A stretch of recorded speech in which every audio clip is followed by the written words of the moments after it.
Last week I did a video comparing Tonex to N.A.M or Neural Amp Modeler. It was a blind test. It was a test I wanted to do for a while. And since I had a lot of folks that would keep asking me, which do you prefer? Do you like Neural Amp Modeler better? Do you like Tonex better? And I really never had an answer for it. I really like both of them. I think they both do an absolutely spectacular job at what they're aiming to do. But to answer that, I figured I would do a blind test. And as a quick explanation to recap what the test was, I took my incredible Suhr amp. I captured it both with N.A.M and with Tonex. I then reamped an actual performance that I played through the real amp in the same signal chain I used to capture it. I then reamped that same performance through the N.A.M capture and through the Tonex tone model. Volume matched them perfectly and then played you the real amp back and forth between clip A or clip B, with you not knowing whether clip A was Tonex or clip B was Tonex or vice versa. And the results were kind of what I thought they would be and not really that interesting. And we're going to talk about those in just a minute. I'm also going to first take an opportunity to play you some new tone models I have for both, some captures I have for N.A.M and some tone models I have for Tonex. And these are based off my beautiful, beautiful Suhr SL67 Plexi amp. Now I had some requests for this amp for Neural Amp Modeler or N.A.M to do the DI captures, and I have those. I'm going to let you hear those today with a custom IR that I shot. But I also have another collection for N.A.M and Tonex, which are going to be basically the same captures. And these are going to be with the amp in its dropped voltage state, but also through an Amp RX brown box, what I call my BB series, where I'm dropping the voltage as much as that box can do. So you get ultra saggy kind of a tone out of it in combination with the already low setting on the amp. And I think they were quite interesting, and they're very different than a lot of the other Plexi style captures that I've done. So I'm going to take you through those first. If you aren't interested in hearing those and you want to just jump to the result reveal of the blind test, I will have all the timestamps below and you can go ahead and do that. So without further ado, let's dive right in and take a look and listen to what these tone models sound like. Then we'll get to the results of the blind test. All right, so I'm going to take you through some of these tones I was telling you about. As I mentioned, you'll see the naming convention here, JS Surplex BB. That means the brown box. That's what I used to drop the voltage down to get a saggier feel. Plus, this amp has the ability to run it on a low voltage setting to begin with. So I was really curious to see what would happen is if I ran it on its low setting through the brown box down on its lowest setting to see if I can get a nice saggy, squishy tone of it. And it came out quite nice. So the naming convention is Surplex BB1. The numbers 1, 2, 3, and 4 are going to be the gain level, 1 being the lowest, all the way up to 4 being the highest. The Roman numerals and JMP mean I was using either the first input, the second input, or the two inputs jumped together. So starting here, I'll try to get through these nice and quick so we can get to the results reveal. I'm playing my Gibson SG. This is the first level of gain on the first input.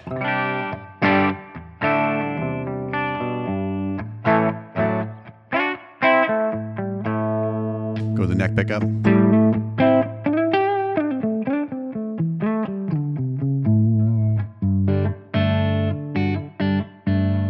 Middle position.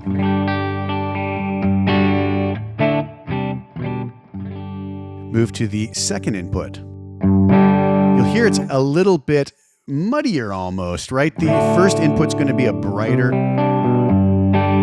sound to it. And I left this to kind of be almost a little bit darker.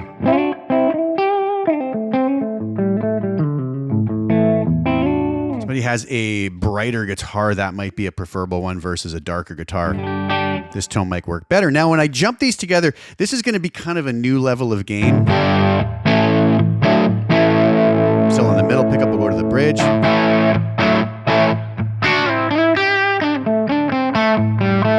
If you notice in that low end, has that real saggy tone to it. Move on to the first input on the second level of gain.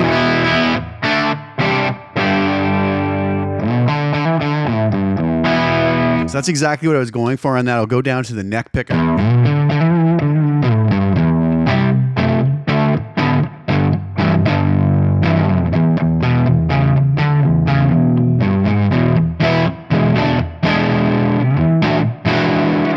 Ultra squishy. Go to the second input.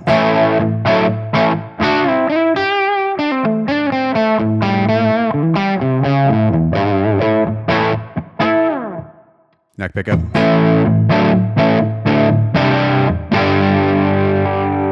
Second level of gain on the jump channel. Again, this is going to jump up a bit.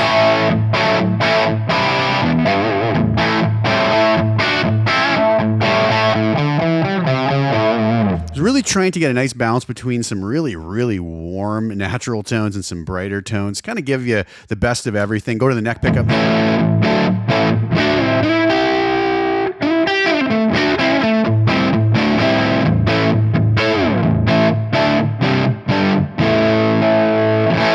Next level of gain on the first input.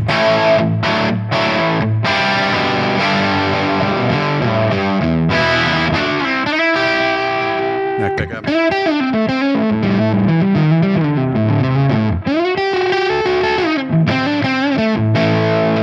Middle position.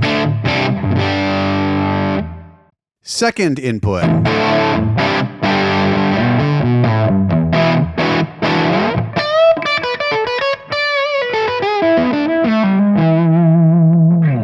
Moving to the final level of gain on the jump channels. You can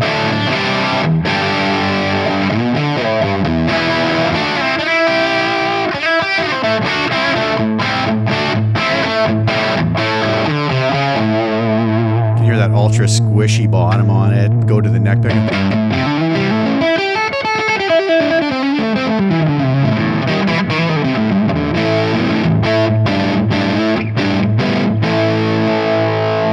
And then the first input on the highest level of gain.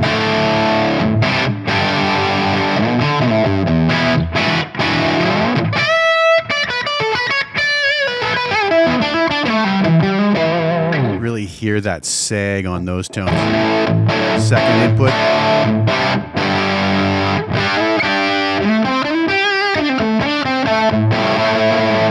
Let's move over and listen to the same tones on N.A.M. So here I am over on the neural amp modeler, and I've got the same naming convention. You can see JS Surplex BB Alt 1 with that 1, the 2, and the jump, and it's going to be the same sort of idea here. So this is that first level of gain on the first input.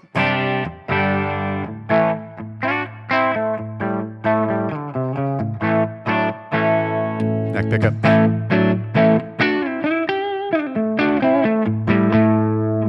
Moving to the second input back in the bridge. So you're going to sound very, very similar to the Tonex captures as well.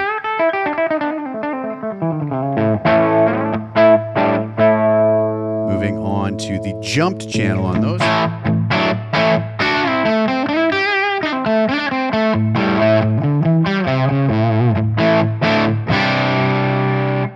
Moving on to the second level of gain. First input.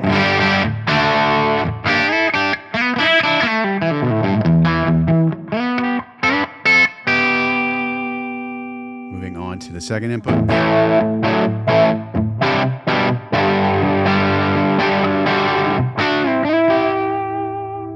Moving on to the jump version of those.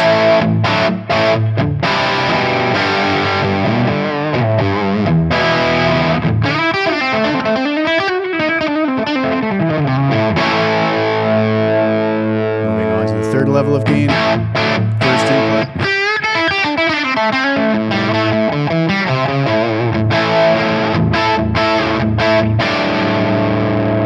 Second input.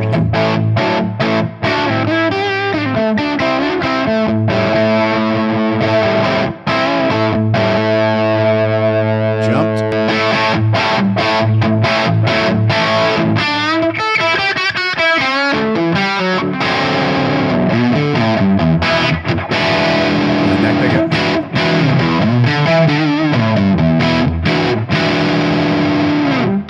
Back to the bridge. We'll go to the fourth level of gain on that first input.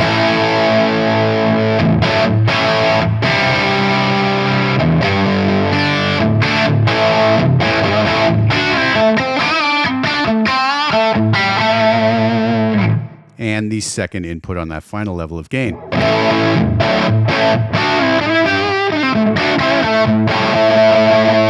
Now I'm going to stay with NAM, and we're going to go on to the DI captures of this same amp, but not with the dropped voltage. So here what you're going to see are the DI captures, same sort of naming convention. We have Suhr SL67 DI, telling us that it's the DI. We have the different gain levels, 1, 2, 3, and 4, and the different inputs, 1, 2, and jump. And I've also got this R10 double cream 48 kilohertz 50 millisecond IR. That's a custom IR I did of my 212 Rev cream backloaded cabinet. My favorite cab, absolutely love it. I think it sounds really nice with these. So this is what this sounds like. We'll go through these real quick here again.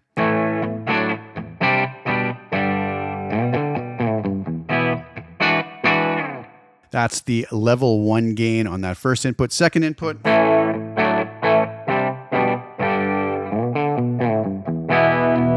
over to that neck pickup.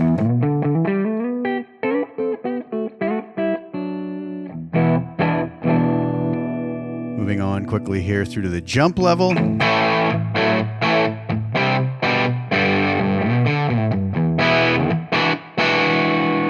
to second level of gain on the first input.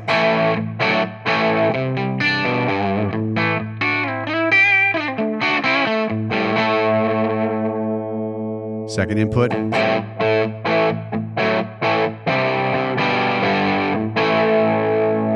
Moving on to the jump version of that.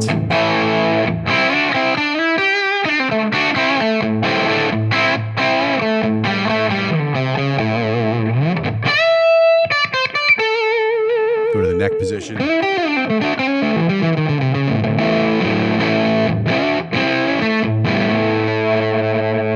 Moving on to the third level of gain, first input. Neck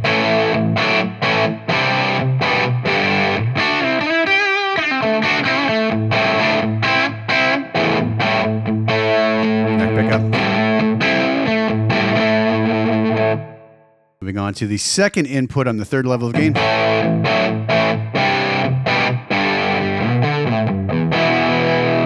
to the neck pickup.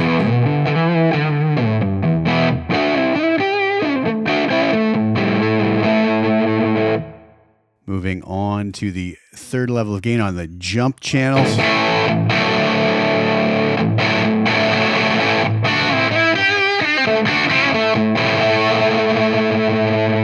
Neck pickup.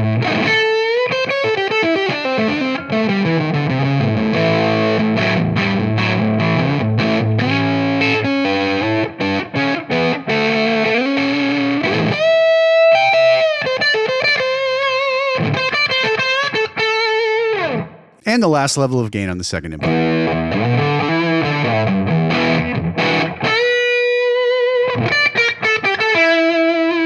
Neck pickup.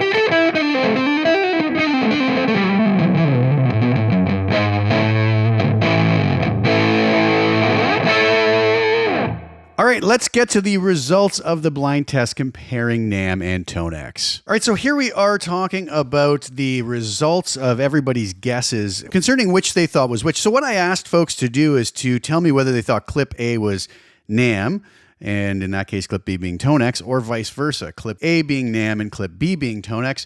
And a lot of folks did answer that, but the vast majority actually said that they really weren't sure and that they thought both sounded too close to be able to tell. And then some folks also answered which they thought was closer to the amp and which they preferred, so that's lumped in together as well. So out of all the folks who took a guess at which was A and which was B, or just decided that they thought it was too close to call, 44% said they were not sure, and they said they were both too close to call. So quite a big number there. 44% of people just could not tell. 38% of people thought that NAM was A and that Tonex was B. And 18% of people thought that NAM was B and Tonex was A. As far as what folks felt was closer to the real amp and was their preference, 60% preferred A and felt that it was closer to the real amp, and 40% preferred B and felt that it was closer to the real amp. So which was it? Well, it turns out that Tonex was in fact clip A and NAM was in fact clip B. So I don't really know if this tells us much. I think that this kind of almost confirms what I've felt, is that they're both so close that I don't think it really matters. I would use either of these happily. I do use both of them very happily. slowly. And I pretty much immediately, once I find a tone that I like on Tonex or on NAMM, I get on with playing music, which is what this is really all about and what we should all really focus more of our attention on. But I thought this was kind of fun anyways, and that helps to answer the question that I keep getting. Which do you prefer, Tonex or NAMM? I don't really prefer either. I think they're both incredible. They do an amazing job, and I love working with both of them. All right, there you have it. What did you guys think? Again, I don't think this really tells us anything. It was more just for fun. I know a lot of people get very heated about this. I don't really understand why. I think both Tonex and NAMM do an absolutely spectacular job at what they claim to do, and I'm happy to use either. I would not want to take this blind test and think that I'm going to be able to guess with any degree of accuracy. I just think both are doing such a great job. So I'm going to leave you with the demo videos today for the tone models I featured earlier in the video of my Suhr Plex BB Ultimate for NAMM and for Tonex. I hope you enjoy that. The links are below if you're so inclined and want to grab a copy of those collections and tones for whichever platform you use, or grab them both if you use them both. Thank you guys so much for tuning in. Please like the video, share it with anybody you think would get some use or enjoyment out of watching it. Also, please subscribe to the channel, hit the little bell notification to get notified when I put new content out. I'll be back really soon with some more. Thank you guys again so much for tuning in. Ciao for now.